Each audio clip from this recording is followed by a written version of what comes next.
Hey, I'm Osman Faruqi, and this is The Drop, a culture show from the Sydney Morning Herald and The Age, where we dive into the latest in the world of pop culture and entertainment. I'm here with Thomas Mitchell. Eid Mubarak, bro. It's the end of Ramadan. We're eating. We are. I mean, I didn't fast, so I was eating anyway, but my Muslim brothers and sisters are now eating. We're eating culturally, too. I've always wanted to say that, basically. Yeah, right. Yeah. Do you think you'll ever will fast? Not again. I fasted a bit when I was younger and, was parents have a little bit more control over what you do when it comes to religious observance, but I don't think that's in my future. Yeah. Unless it's like a shred for some sort of event that I want to look particularly good at. I was going to say, I obviously do 5'2", obviously. I do 5'2", but it's not religious. Although it is a religion to some. We just watched, both of us together, before we came in to record this, the brand new trailer for Joker 2, Folie à Deux. Let's go, boys. It's showtime. Wakey, wakey. Hey, Fleck, you got a joke for us today?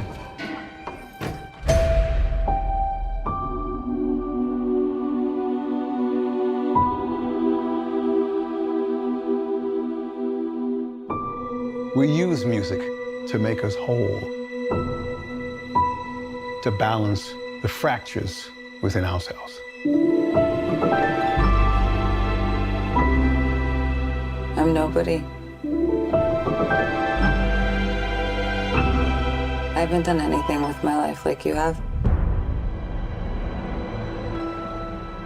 And man, I've not seen someone's face light up like that in real life in a long time. You were taken aback. That was a religious, if I can say, experience. It was. It felt like. I think it looks really good. I loved the first one. And I mean, this is the problem with you. No, this is the problem with people who it looks so good and it's a bit of a wank and stuff. Yeah. But I feel like I appreciate those things. And I'm like, okay, I know what you're trying to do, but it still looks really good. It got me hyped. Lady Gaga's in it. Yeah. The soundtrack, it was really slow rendition of Why Do Birds?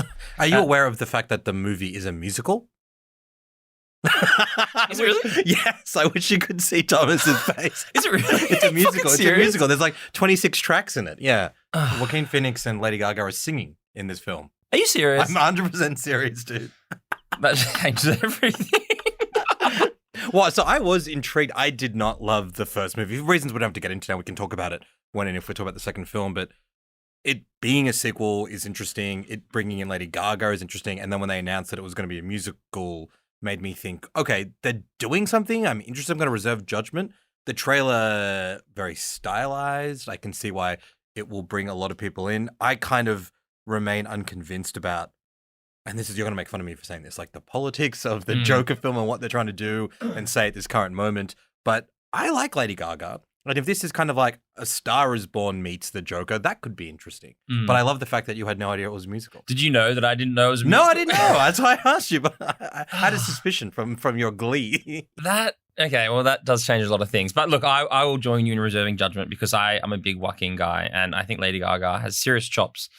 So obviously minus that. What was that bad Italian film she did? Oh, House of Gucci. Yeah. Yeah, that was bad for everybody. That was bad for everyone involved, yeah. But Except we'll Michael see. Mann, who saw Adam Driver do a terrible Italian accent and said, why don't you do that again in my movie Ferrari? But Thomas, the other thing I wanted to mention before we get into today's episode is people wanted me to check in on you. Mm-hmm. We spent last week talking about a couple of great pieces of art, Beyonce's new album, Cowboy Carter, and the new Ripley adaptation on Netflix. And you're a little bit down on both of them. And a couple of people got in touch and said, is he okay? Is everything going all right with our guy Thomas? He was a little bit flat on these two big, interesting, big swings at culture happening. So is this like an on-air welfare check? Yeah, basically. Yeah.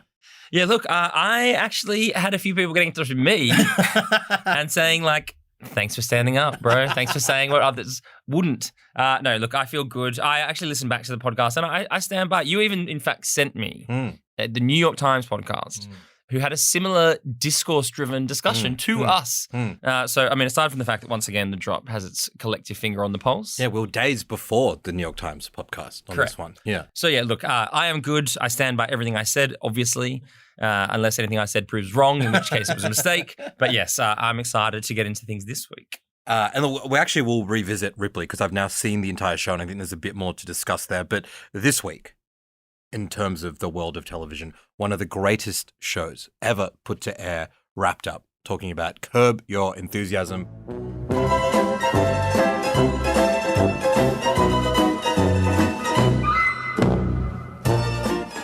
The HBO series written by Larry David. It's basically a fictionalized version of his actual life.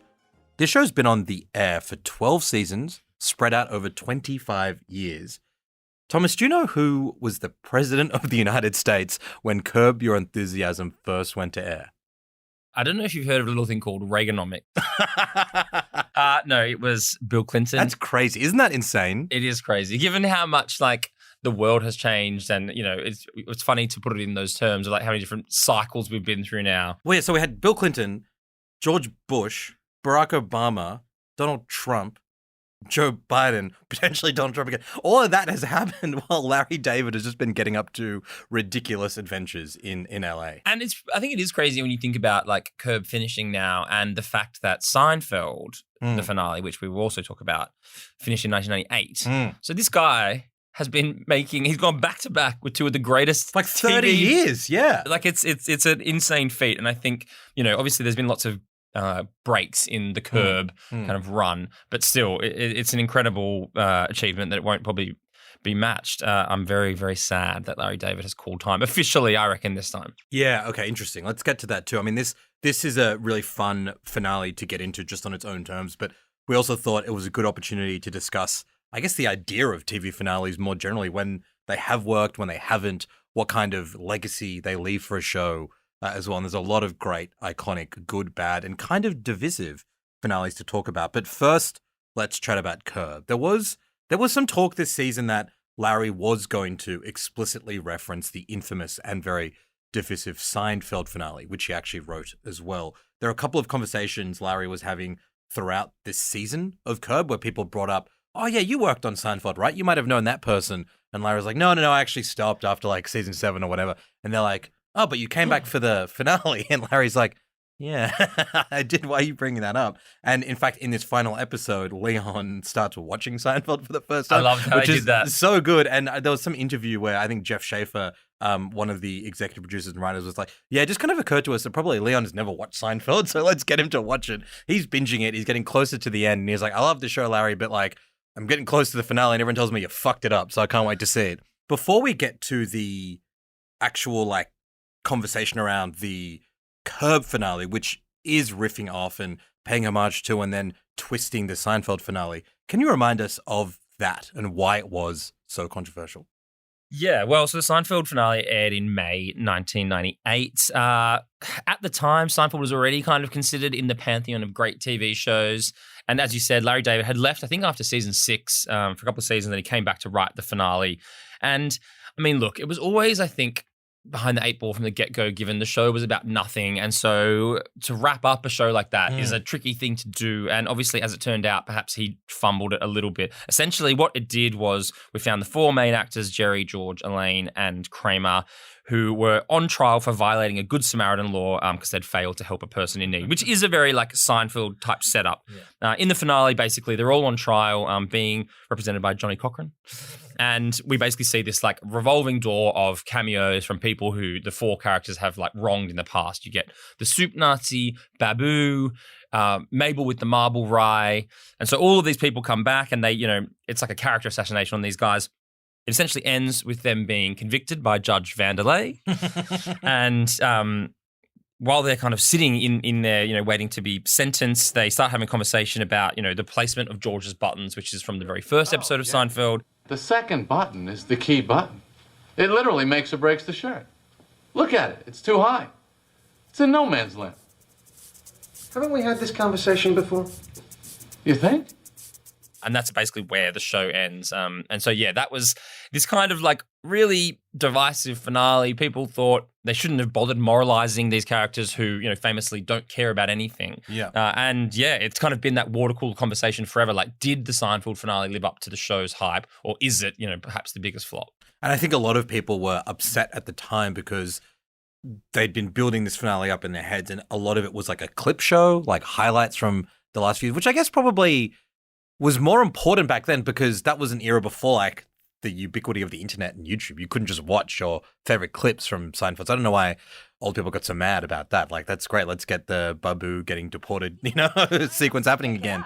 You had my visa application? Well, not technically. I kill you! Well, what about her? I kill both of you! Babu! No, Babu! No, Babu! You bad man! You very bad man! You very lazy bad man! Babu, I'm gonna fix everything! Basically, with Curb, we kind of got something very similar with a few tweaks. Like, the arc of this season was Larry facing jail time because he, this time, was a good Samaritan. He gave some water to Auntie Black because she was in a line trying to vote in a Georgia election, and there is laws in Georgia that say that you can't do that. They're voter suppression laws. Larry broke that accidentally and became this kind of core celeb.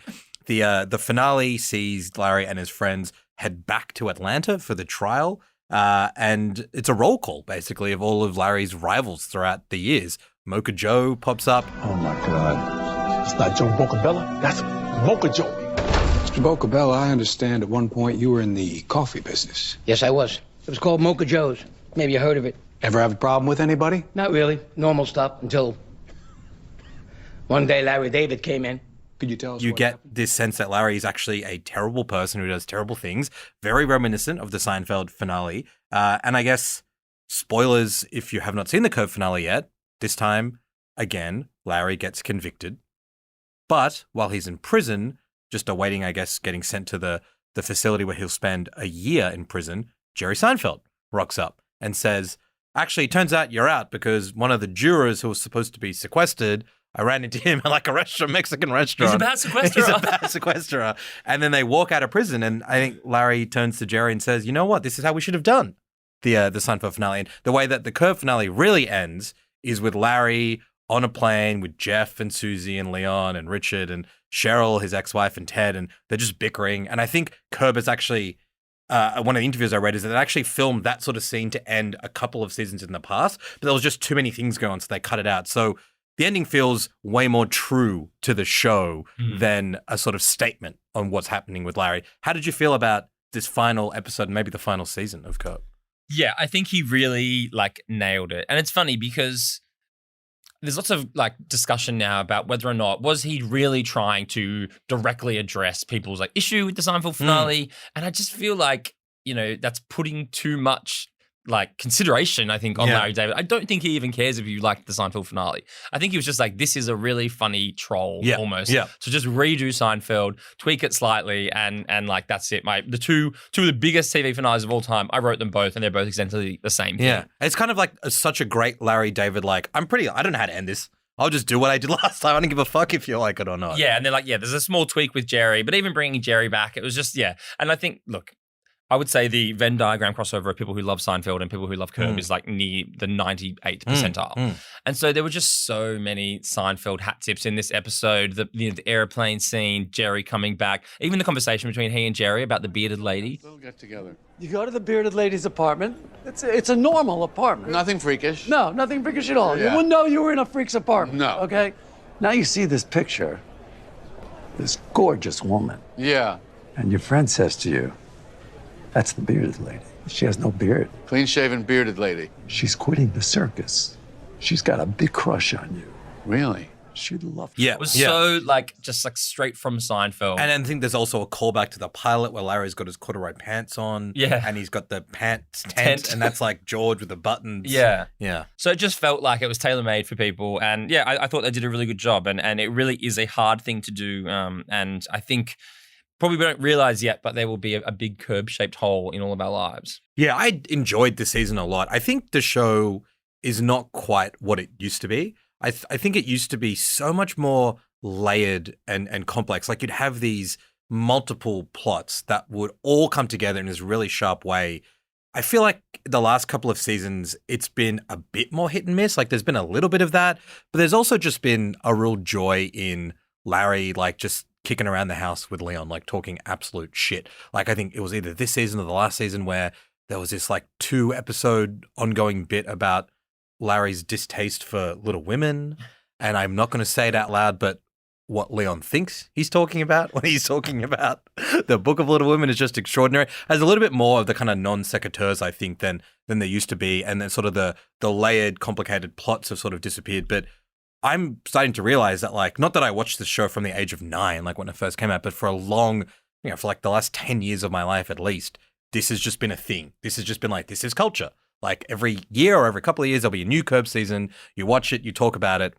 And I'm getting pretty sad realizing that that kind of cast of characters, that world is not going to be part of my life anymore. Yeah, I would say at least it's a very good like revisit show. You can easily start at the start after just finishing it and like it just washes over you. But yeah, I think it is sad. It's funny, like I think in the last few years especially, we're kind of getting more and more into like high concept TV and like Succession mania and all of that stuff. And that's really like what galvanizes people and gets people going and drives like these big conversations that we have.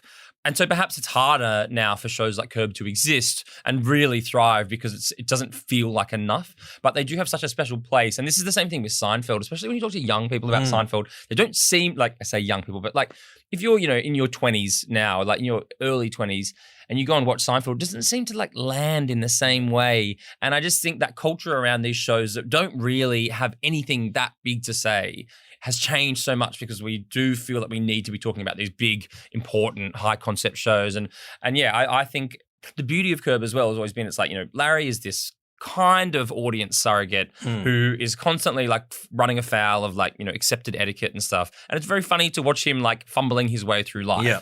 And maybe like increasingly it did get a bit looser and a bit more ridiculous and maybe it didn't land as much in the later seasons, but I'm going to miss it. Me too. And I think like just hearing you talk about it as well, thinking about like what are the bits of Curb that made it so different. I think one, you and I talked about this a lot on the show before. How many shows are there that have been around for that long, that have had such a big cast that we've fallen in love with and appreciated? Like that era of long-running sitcoms like this doesn't exist. I know that like Grey's Anatomy is entering its 75th season or whatever, and I know that there are Grey's heads and like the Law and Order heads who love that. But in like sitcom land for something that is this funny and this sharp, you just don't have stuff like that anymore. You kind of fall in love with it, and there's a couple of shows that do it, but then they wrap up after 2 or 3 seasons. So this is very unique in that it has been with us for so long. And then the observational humor and Larry taking things to the extreme and poking fun of himself, poking fun of woke culture from both perspectives. But I always got this sense that Larry was on the right side, which is a really fine line to walk. Like you see these older comedians who are decrying the state of the world and they're like, you can't say anything anymore. And Larry does that a little bit, but from generally who the targets are and what he says outside of the show, he's not like some curmudgeonly old conservative who doesn't like the way the world's going. No, he's not like a Ricky Gervais or exactly. John Cleese or anything like that. I think he's almost like needling those guys a little bit. And that's the thing, like he does just have such a talent for being able to force the audience to really like put themselves in his position and be like, if I was, a Jewish guy who wanted to eat this delicious Palestinian chicken, like what would I do? And that I just think, we don't get that much TV that makes us really think like that anymore. Yeah, one of the ongoing topics since 2017, I guess, was Larry engaging with Me Too. Who invited you? You pig. Oh, no, Nancy, that is not Harvey Weinstein. I'm so sorry, Jeff. My sister. Which is so dicey, right? Like this is an old white guy who's been in media and television for a long time, who's been associated with Jerry Seinfeld for a long time. And I mean, they made a couple of jokes about it in the finale, but some of the stuff with Jerry in his like younger years with like certain girlfriends is not great. And Larry manages to both, I guess, find the comedy in some of the more extreme ways that like Me Too's manifested, particularly in Hollywood, but always make you feel like it's not like he's saying this is bad. It's not like he's saying that like women shouldn't be speaking up. That is such a smart and sophisticated and fine line to draw. I don't know, maybe if Mel was here, she'd say, you guys suck. That's like the worst. No, I'm not trying to pigeonhole Mel as like being like the boring one or whatever. But I just think it's so hard and it's so rare. And maybe a lot of younger generation of comedians, they don't want to tackle that, right? Like it's risky. It genuinely is. It's like really risky to try to take aim at these kinds of moments, these movements, and be able to pull it off. And even if you do, you aren't necessarily rewarded for it, and there are more risks than there are benefits. So you kind of need someone like Larry who's like, I've made my stack. I'm fine. You can't do anything to me. I'm 76 years old to be able to take that kind of a risk. And yeah, I'm not sure who the next one of him is. Yeah, I know. And I don't know if there will be another, like, as we said, he's been doing this since, the early 90s with Seinfeld. And so the fact that that is over now is so strange. And yeah, I really think the finale, and this is another thing I think is interesting. You know, we spoke about Beyonce last week. Everyone's quite divided, but most people like it. But, you know, this has no the Metacritic score is like 95. I think a lot of people like it. There's an important 5% there. But this has been a pretty well-received finale, which is like incredibly rare. I would say, I mean, Succession people loved as well universally. But yeah, I haven't read a bad thing about the Curb finale so far. Yeah, let's talk about finales generally, because I think this one, and it's why I also like the Seinfeld finale. Both of them did a thing that is pretty rare, again, for comedies, where they kept the tone of the show. You see this with shows like Friends and The Office, where they're funny shows, they're situational comedies, but they get a bit maudlin, a little bit somber. Everyone's crying. And that, like, people like that. You're saying farewell to characters you've watched for 10 years or whatever, but it's really hard. Like, I don't think a Seinfeld finale would have felt good if it was like Elaine crying about the fact that she's not going to hang out with Jerry again. Or like, imagine Larry, like, in one of the most Curb things ever, they released this behind-the-scenes clip of when they wrapped the final scene on the plane on Curb. And Jeff Schaffer, who's the EP, says, it's a wrap on the funniest show of all time. All right. That's a wrap on the funniest show ever!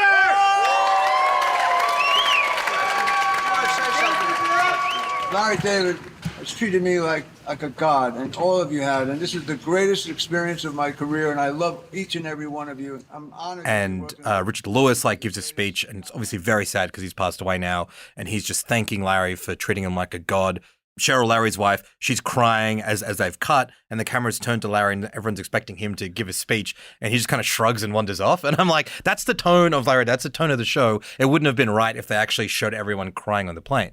But I mean, that brings up this question of like, how do you land a finale, and how do you perhaps go wrong with it? And sometimes, man, these things break people's brains. Finales are a really, really interesting topic because some people think that a great finale means that the show's good. Some people think that a bad finale has destroyed the entire legacy of the show. And there are some finales, I think the Sopranos one is a great example, where there's like a split down the middle of whether people think it's good or bad. And I guess I find the finale, when it comes to television conversation, a bit funny because I've got my own thoughts about what makes a good and bad finale, but I don't generally see it as being that linked to the quality of the overall show. But when you think about the medium of TV generally, like multi-season, years-long television stuff as opposed to like a linear series, the whole point of these shows is that there's not a narrative. It's not like there's a start point and an end point. The point is you create a vibe, you create an environment, you create a cast of characters, you all hang out together.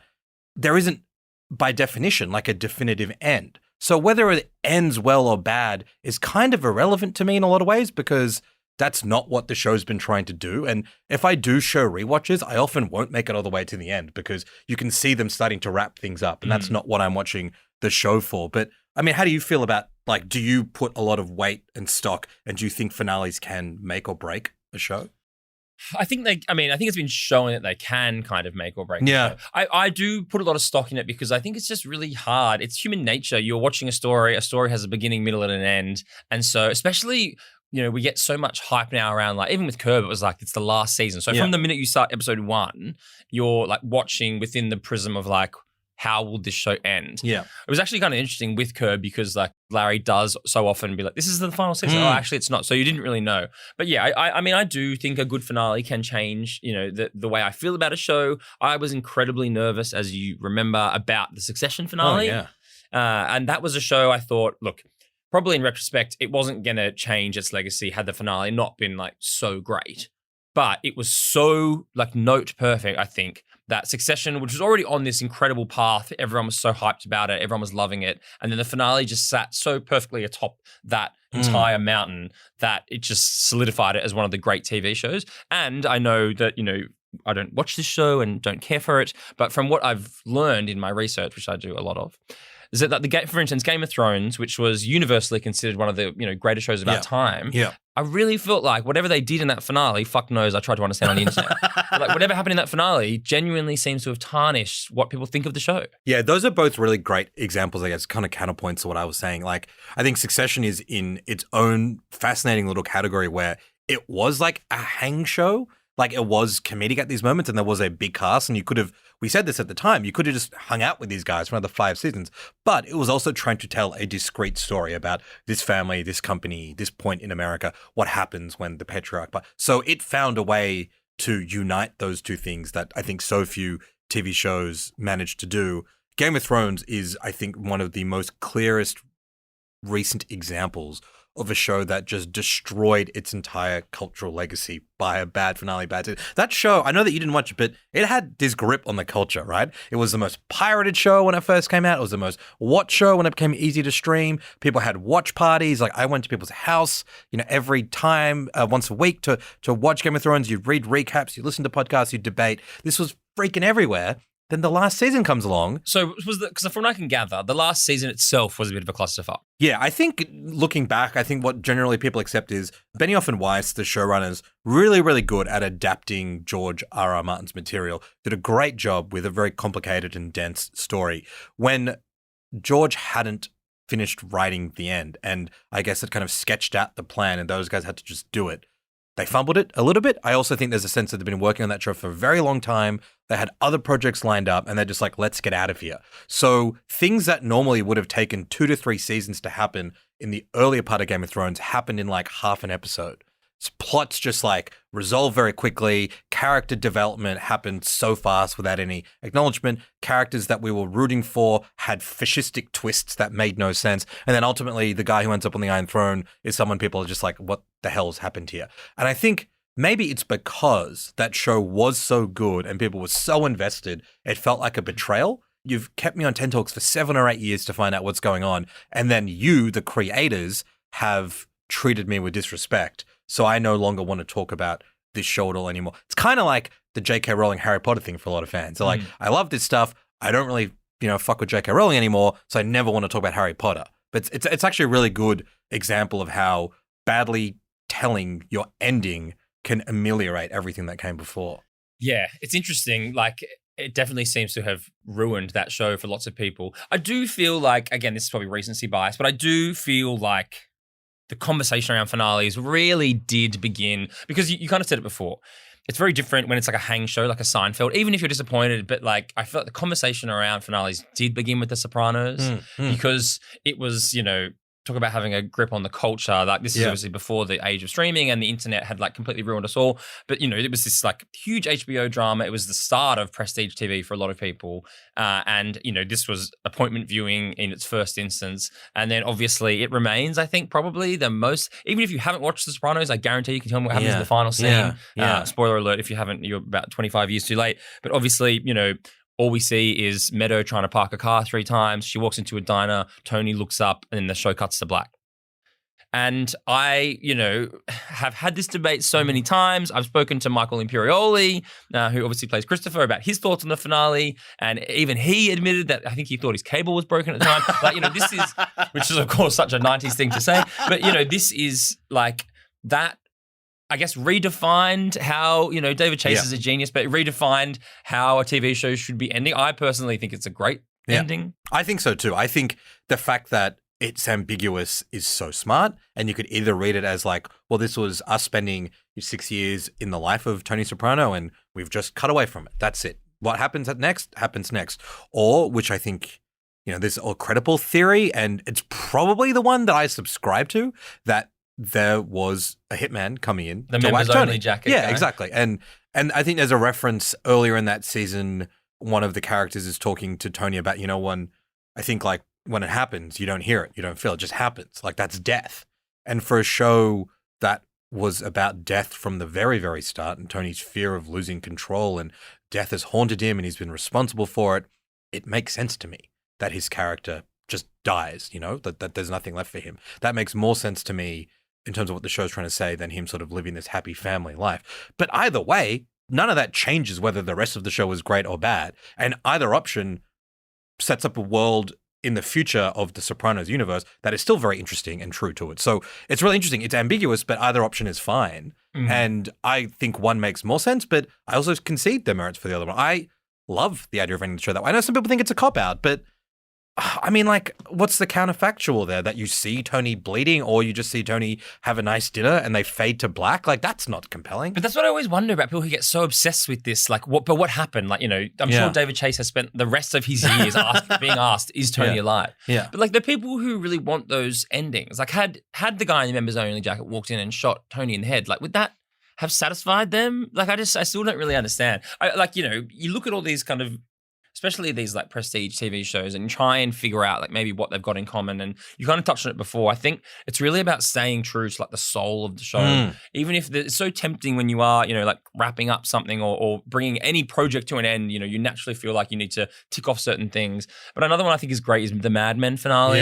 Talk to me about that. That I feel like was another show where people were very invested in, like, it had built this entire world with all these characters that you really cared about. And it was like, how is this going to end? And again, spoiler alert for those who haven't seen it, but we had, Don Draper, played by John Hamm, who had kind of gone on this like mythical, like eat, pray, love journey of his own. Totally. Yeah. No longer It's like meditating at the end. Yeah, like he's not the ad man he once was. And then like it ends with his like basically idea for a new Coca-Cola ad, like that really famous, ad from the 70s. They're all singing in a hill somewhere. Yeah, and it's like, that is Don Draper. He's a fucking ad man. The guy can't help it. Like, he's found a way to use the hippy dippy meditative idea of bringing the world together to sell Coca-Cola. Exactly. Like crazy. Which is, but it's like perfect for, the world that he exists in. And I think, but one of my favorite ones I would say of all time is Breaking Bad. And that I remember having like a Breaking Bad finale party. And again, like you had built this world where it was, everything hinged on what was going to happen in the finale. And they did it perfectly. Everything that happened with Walter White and Jesse was like really true to the characters. So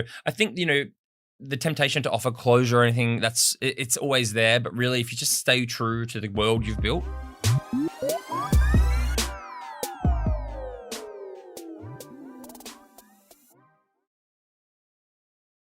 There's a couple of other good and bad ones I want to talk to you about, but when you mentioned Breaking Bad, it made me think like, what's interesting about Breaking Bad, The Sopranos, as well as Game of Thrones, and like, I guess there's this question about whether Curb is actually done or not. Finales don't necessarily mean the end anymore. Like Breaking Bad and The Sopranos have had prequel series. We've had the Game of Thrones prequel series, House of the Dragon. I think there's more in development.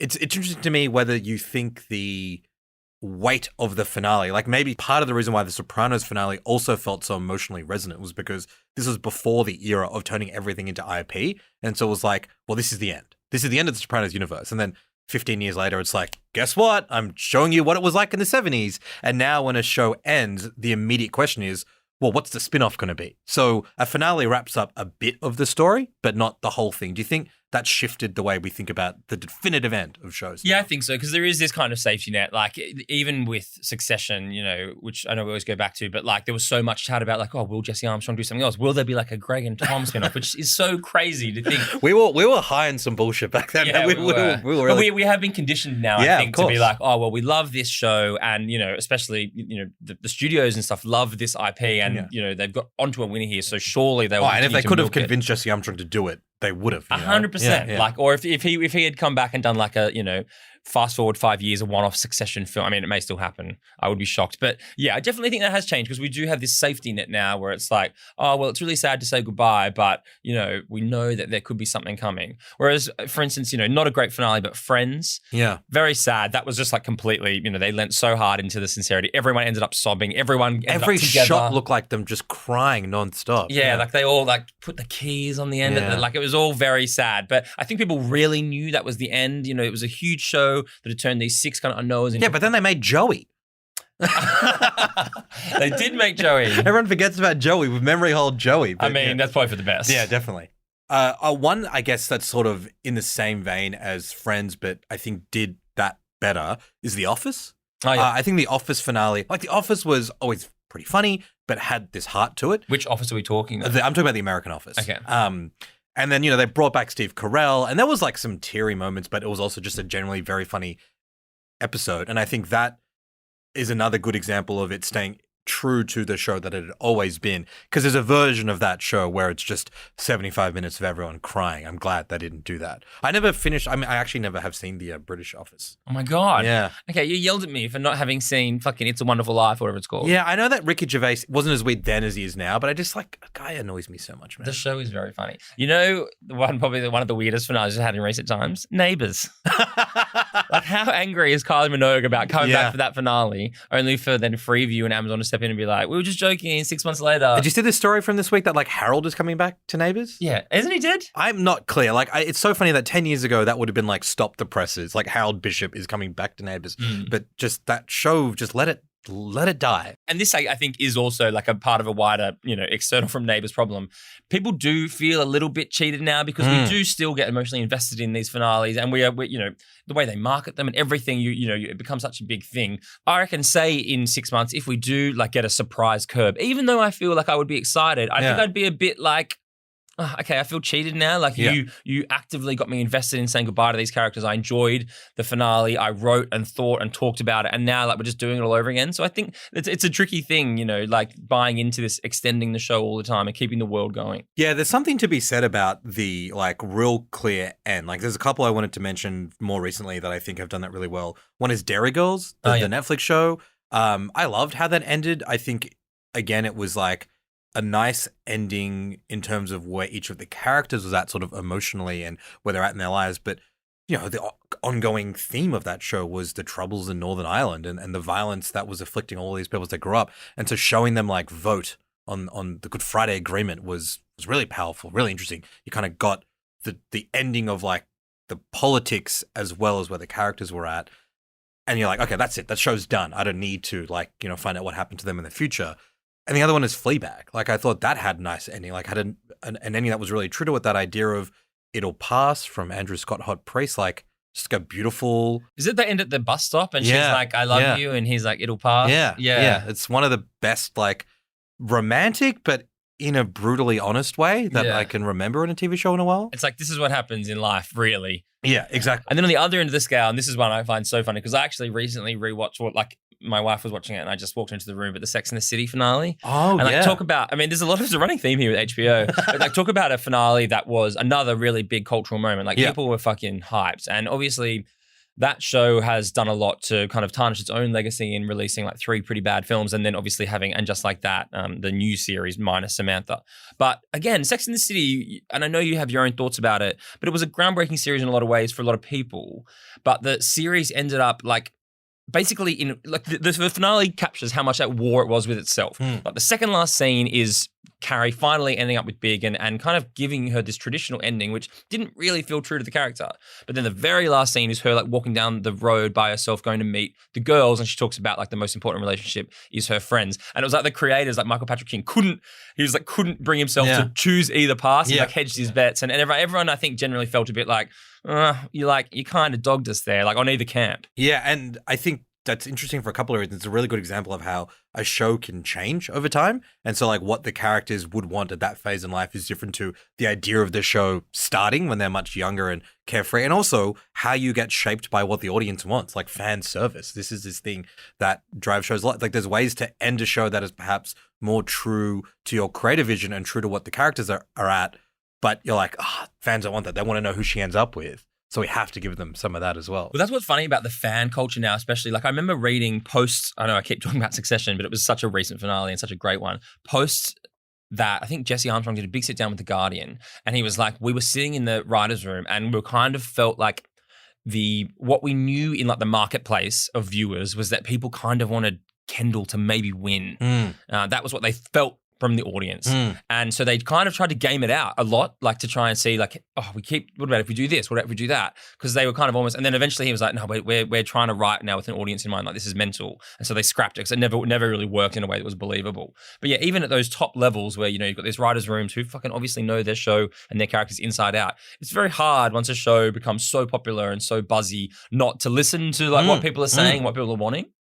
Should we talk about a couple of others that have not worked? Like I think Game of Thrones is probably the clearest example of it being bad and it destroying the show's reputation, but a couple more that like, I don't think they went that far, but just totally fumbled the bag. Were you a Lost head? Well, I didn't really watch Lost, but I am aware almost around the dialogue around the finale. Yeah, I was really in on Lost, and I was in on it, from the era where like you'd watch it on TV, you'd wait week to week to see what happened, you'd have the big 6-month breaks at the end of the season, and it was like an iconic mystery show. It's like there are all these mysteries, what's going to happen, and everyone had theories, and people would debate them on like websites and forums and whatever, and basically like every theory the creators would debunk, only to get to the end and be like, no, that thing that we debunked in season 1 that you all sort of probably thought it was literally just that. And then it left a lot of mysteries unsolved as well. So I think people didn't feel like it gave them the conclusion to this great mystery box series that they were hoping for. The other one that I just want to touch on very briefly, Gossip Girl. You know that I'm a big Gossip Girl head. This was hilarious because they revealed who Gossip Girl was, and it was Dan Humphrey, which made no sense because he had been the subject of Gossip Girl. He ends up marrying Serena, who Gossip Girl like hounded to a suicide multiple times. I still think that show's great. I think you can enjoy a terrible finale when the show itself doesn't take itself too seriously. I mean, I won't hear a bad word about it because I may have modeled my personality off Seth for a large portion of my life, but then I soon moved on to Dan Humphries after that. So Dan Humphries can do no wrong in my book. And also, he's before his time. He knew that he had to write about himself in order to be believable. Yeah. And it kind of checks out that this like guy who didn't make it as an award-winning writer just became a bitchy anonymous Twitter account, essentially. He's looking at all of you bitchy anonymous Twitter accounts. A couple of other TV things we wanted to touch on, Thomas, post the finale's discussion. Ripley. We previewed it last week. At that stage, I'd only seen the first few episodes. I have now. It seems like a lot of people have caught up in it on the weekend. You were like a little bit, maybe not that into it, it seemed, but you said you wanted to talk to me once I'd seen all of the episodes. So what is your final sort of take on Ripley? I feel like that's backfired because I know you're hyped on it. Look, well, I definitely agree that I feel like over the weekend, everyone started to watch Ripley. But I would say, again, I reckon from the people I've spoken to, opinion's been really split. Some of my like trusted friends actually had a really big problem with the black and white thing, which is, interesting. Which take from that what you will. Other friends got really into it. Look, I know you're going to love it because at the end they go back to 1606 and we see Caravaggio. I still stand by what I said. I really liked it. I find it hard to distance myself from the emotion that I felt for the movie, and like that's a treasured film for me. So I think I struggle to distance myself from that when watching it. But I still think it was really good. And I mean, I do have a couple of queries about the finale, but I mean, I assume you're about to be like, it's the greatest thing that's happened to me since Oppenheimer. Yeah, basically, this is exquisite, this TV show. It got better and better and better. To me, I actually went back and rewatched The Talented Mr. Ripley. And look, I think that's a great film. I love that film. These two things are trying to do something quite different. I think the film basks in like the first half of that movie is just how good is the south of Italy. Let's have a great time with these super hot people. And then it's like a little bit of a thriller, cat and mouse sort of a thing. This series is like not trying to do any of that. It's not like, obviously like Italy looks really interesting on screen, but it's not about the light and the sun-drenched beaches and the outfits or anything like that, as much as it's, I think, we talked about it last week, this examination of wealthy people and their desperate desire to be seen as like actually very interesting, smart artists. And the way that like someone like Ripley is motivated by being on the outer, by proving that he can mingle with the best of them, and how the minor details with how he gets away with various murders and things. Like in the film, you never really see that. You see these inciting incidents, but you don't really get in detail how Ripley would extricate himself from these situations. What I found so fascinating about this show is the 2 episodes where there are 2 murders, and half the episode or more is just this like painstaking, like Ripley attempt to cover his tracks. And it's like, I had to like look away at some points because it was done in such an interesting way to build up such tension. And I didn't totally understand the Caravaggio references they kept making throughout the show until you kind of get closer and closer towards the end and you understand that there's a couple of things going on. I think like Caravaggio, this artist who relied on patronage, who was getting screwed over by the powers that be in Italy, who was accused of homosexuality at a time where, that wasn't allowed, or certainly contemporary historians think that was a big part of the subtext of what was going on. That is like an obvious parallel to Ripley and what he's dealing with. And I think the other part of it goes to the black and white of it all, right? And I get it's a little bit pretentious, and I can understand that some people think of it as a turnoff. But when something's in black and white and you've just got light and shade and you've got blackness and light are the two contrasts, and the show goes out of its way to make that point about Caravaggio a lot, that his work was pioneering in how it looked at the way that like light is used to highlight certain things and put other things in the shadow. On one hand, that is just the creators of the show being like, we know our art history. Yeah. And also, flex. and I think even they took it to the next level when there's this scene where Ripley is trying to disguise who he is and he's not quite sure how to get away with it. And then he has this flashback to Caravaggio. It's all in the light. And he does this thing where he like covers the curtain, sets up the light. That's like a nod to Caravaggio, but I also think this is like some real directors on their own bullshit where they're like, this is what we do. With every scene we construct, you guys just watch the show and you're like, it looks pretty nice and it's shot kind of well. This is how we construct light. And we're showing you that because we want to prove how smart we are. And I can understand that that's pretentious and whatever, but I also think to like do that little hat tip is pretty cool. And then the other bit of this show that I think just elevates it to this like top tier in terms of its storytelling and how it wraps up all the plot machinations. There was multiple times, particularly as we got closer towards the end, I was like, well, what about that? There's a plot hole here, but what if he just talks to that guy? Ripley deals with them all one by one, and it makes you think, you thought, audience member, you were smarter than us? No. We're actually like 2 steps ahead of you the way Ripley was in this entire series. I'm like, what else do I want from television, man? I would say, but then one thing that did annoy me was he has a conversation in I think the finale with one of the Italian policemen, and he's spoken to him before as Dickie Greenleaf, but now he's got a beard and pushed his hair back. It looks fucking the same we're talking about.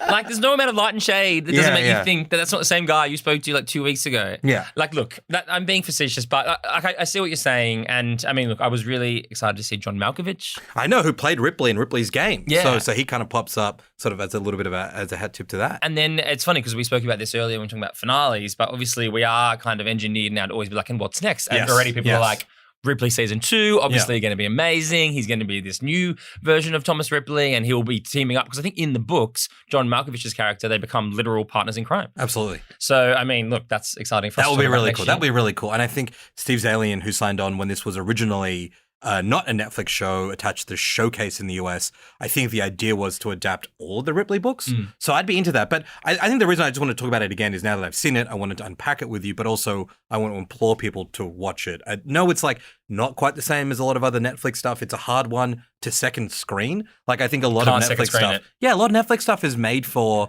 it's fun, it's entertaining, it's a bit light. You can like look after your kid, you can eat dinner, you can do the laundry, you can check Instagram and still keep up with what's going on. This is one that you really need to settle into. I do think it's worth it.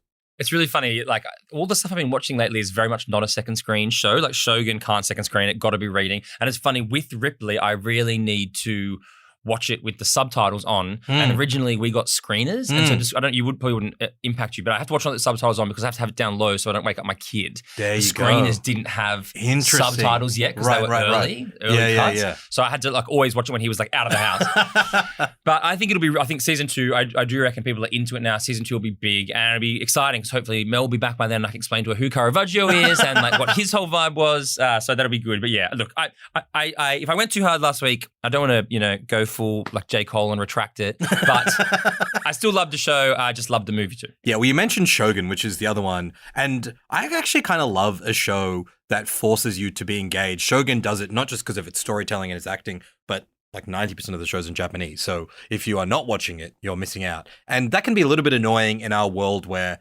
we are like on demand a lot and we're messaging people, but it's kind of nice. I mean, this sounds like a bit psycho to say, but it's like the closest to meditation that I come to is having to put my phone away to just look at subtitles and enjoy a show for what it is. But that is the insane way that our brains work right now. I kind of agree with you. I'm really enjoying the reading aspect of Shogun. And I mean, like, the show is not that easy to watch. Episode 8 aired this week.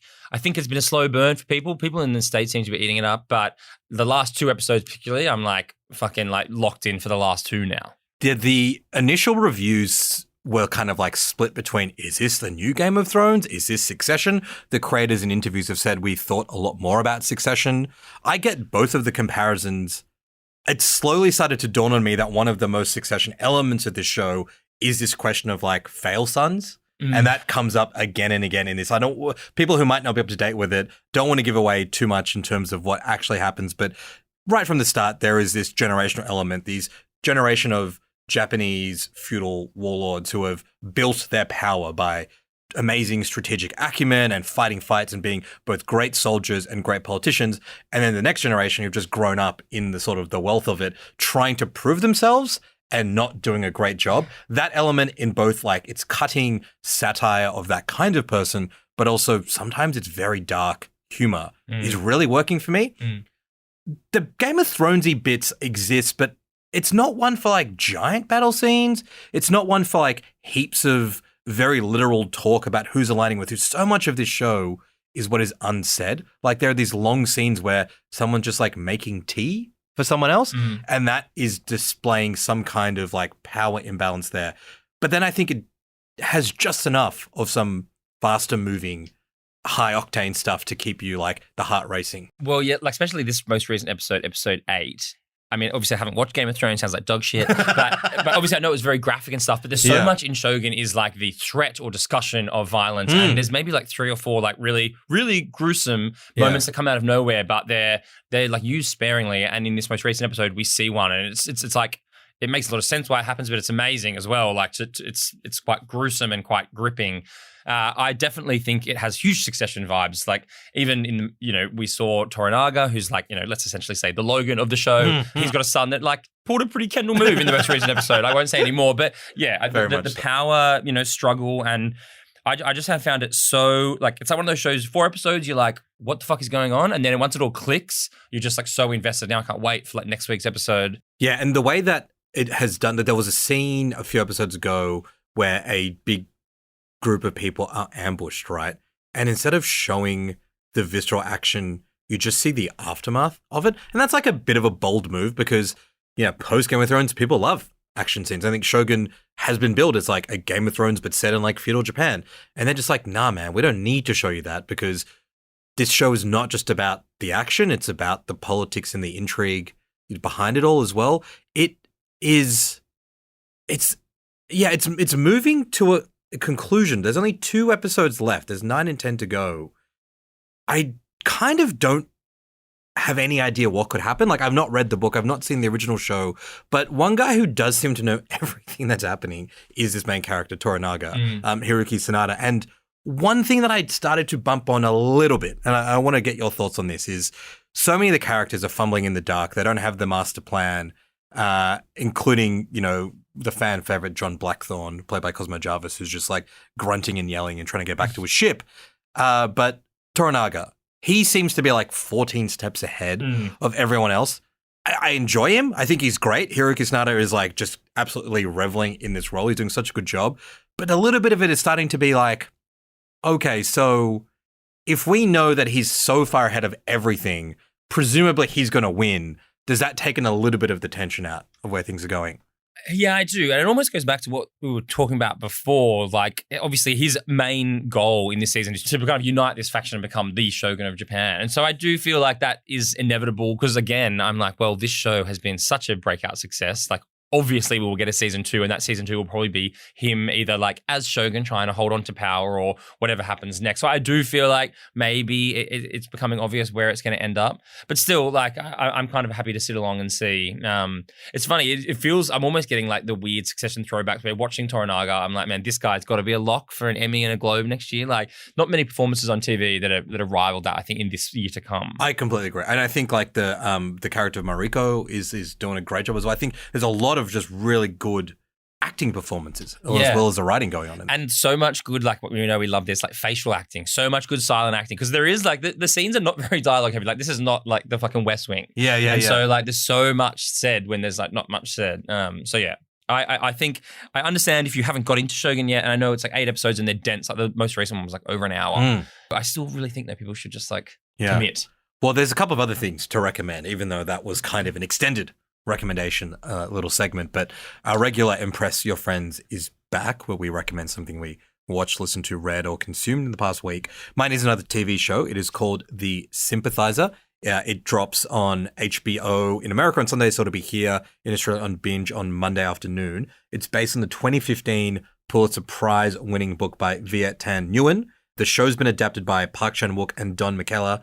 Park Chan-wook is the director of one of my favorite films in recent years, Decision to Leave, also Old Boy, a bunch of wonderful Korean films. He's worked in TV as well. He adapted John le Carré's Little Drummer Girl a few years ago. So the story, it's set in the 70s, and it's based on the story of this one soldier, a North Vietnamese plant. He's a spy in the South Vietnam Army. He's forced to flee to the US with the fall of Saigon at the end of the Vietnam War, and he's living with a group of South Vietnamese, I guess, refugees in the States, but he's continuing to spy on them for the North Vietnamese, for the Viet Cong. So he's struggling between like his loyalties and trying to adapt in this country. So many layers of like being a migrant in a from a racially and culturally marginalized group in America, and then within that feeling like you're a traitor because you're actually part of the group that sent these people there. It stars Hua Shon-dae as the main character. He's actually Australian.